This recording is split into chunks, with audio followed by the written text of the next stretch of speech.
medyo lilihis muna tayo sa mga vloggers ni PBBM. Puntahan muna natin itong si PBBM na hindi ko maintindihan kung bakit ganito ito eh. Bakit nagkaganito? Tama nga ba ito yung ginagawa niya?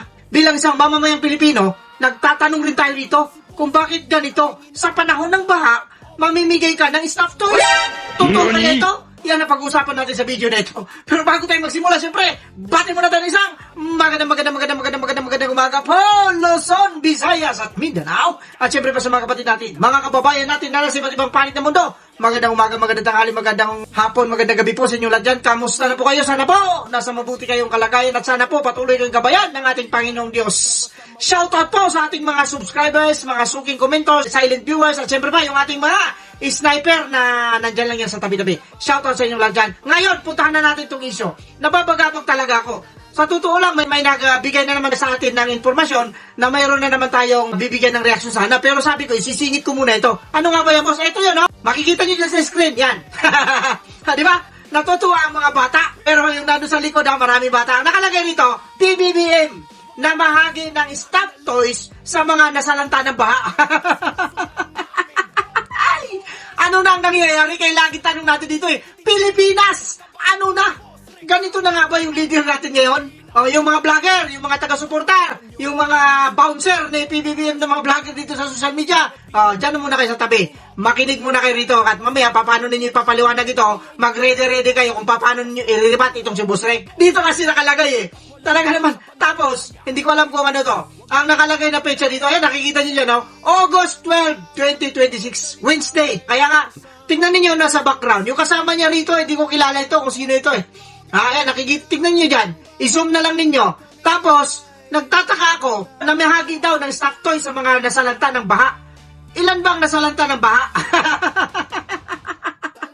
Kung titignan mo dito sa litrato, parang isang pamilya lang ito. So, ibig sabihin, isang pamilya lang yung nasalanta ng baha. Ganun po ba yon, mga kapatid, mga kabarangay, mga boss? Nagtatanong na tayo nito. Katulad ng nakikita ninyo dyan sa picture, isang batang babae at isang nanay na may karga-kargang batang babae rin siguro ito, binigyan ng stuffed toys na kulay pink at kulay yellow. Nakikita ninyo kagaya ng damit ko. Talaga naman! Tapos itong nasa katabi niya, itong sip-sip na kung sino ito, ang laki ng tawa. Pero, yung background nila, kung mapapansin ninyo, napakaraming bata doon sa likod. Kayo na ang umusga kasi nakikita nyo naman dyan kung ilan talaga yung pinamihagian niya ng stuffed toys. Pero ang tanong natin dito, bakit stuffed toys? Anong gagawin nila sa stuffed toys? Ibig sabihin, ang mga bata kasi madali lang yan amuhin eh. Pagka kinurot mo yan at nasaktan, umiyak, ay bigyan mo lang ng candy. Ito iba, nasalanta ng baha, pero stuffed toys yung binigay. Mga PBBM vloggers sa bangag, paano ninyo ipapaliwanag ito? Sige nga, paano ninyo i-depensa itong ginagawa ng amo ninyo? Meron pa rito, yung babae sa Malacanang. Ito, nakalagay rito ha. Ayan, nakikita ninyo. Walang kickbacks. Talaga lang ha. Walang anomalya. Talaga lang ha. Dito pa lang sa dalawang salita na ito, very impossible. Napaka-imposible po nung sinasabi ninyo, Auntie Claire. Kung sasabihin ninyo walang kickbacks, ngayon naglabasan na nga yung mga anomalya. Hindi po ba tungkol sa electricity, yung energy natin? Ang daming mga kickbackser. Ay nako.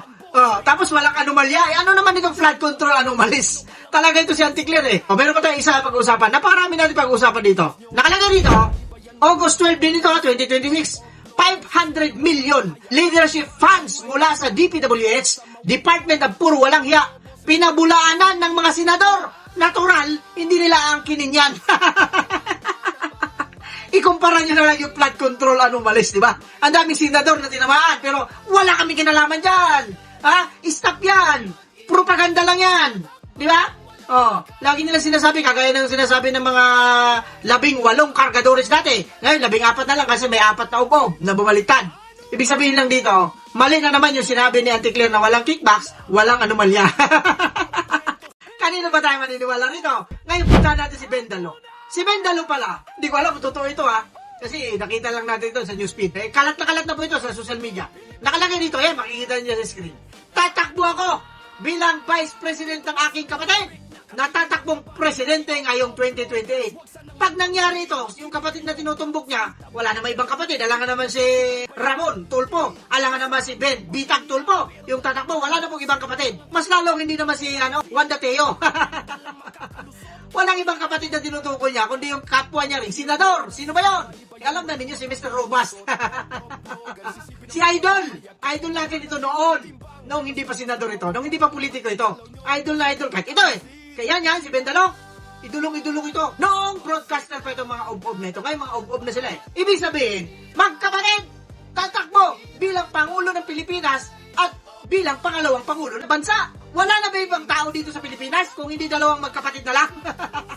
Kasi kung pag-uusapan natin yung mga magkapatid sa Senado na lang, ilang tao ang magkapatid dyan, ilang pamilya ang magkapatid dyan. Unahin natin itong si Bendalo, Tulfo Brothers, si Erwin Tulfo at Rocky Tulfo, Cayetano, Pia Cayetano, Alan Peter Cayetano, Villar, Mark Villar, at sino yung isa?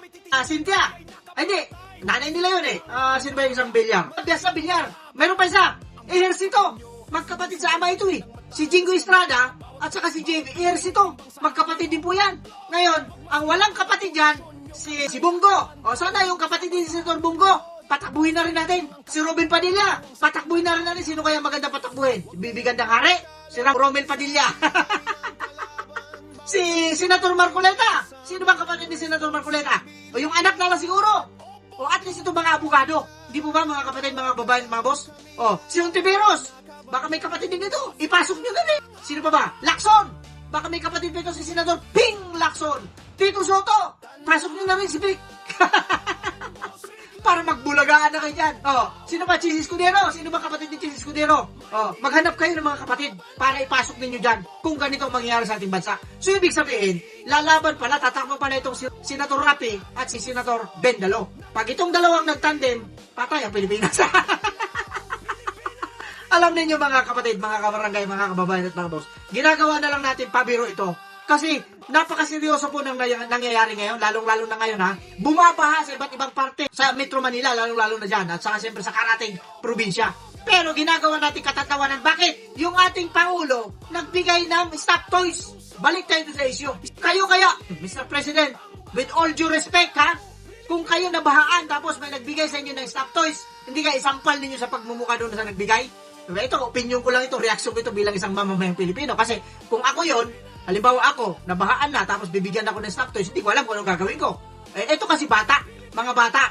Pero siyempre, mga bata, kung ano yung kahinaan, yun ang ibinibigay nila. Hindi po ba? So ano po ang magiging komento ninyo? I-comment ninyo dyan sa baba.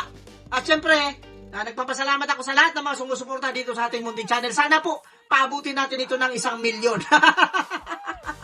Pag ito naging 1 milyon, subscribers natin, nako, aabot tayo hanggang doon sa Malacanang. At kung hindi pa kayo, baguhan pala kayo dito sa ating munting channel, syempre, pindutin nyo na yung kulay pula dyan. Yung subscribe button, libre lang po yan. Ngayon, kung gusto niyo magbayad talaga, kung ano yung mga produkto na inilalagay ko dyan, mag-order kayo. Hindi sa akin pupunta kayo doon sa mga seller na nakalagay, naka-affiliate sa ating channel. With that, kagaya na sinasabi natin dito, mag-iingat po tayong lahat, pero na sa mga taong Pilipinas! Ano na? Stop toys for more.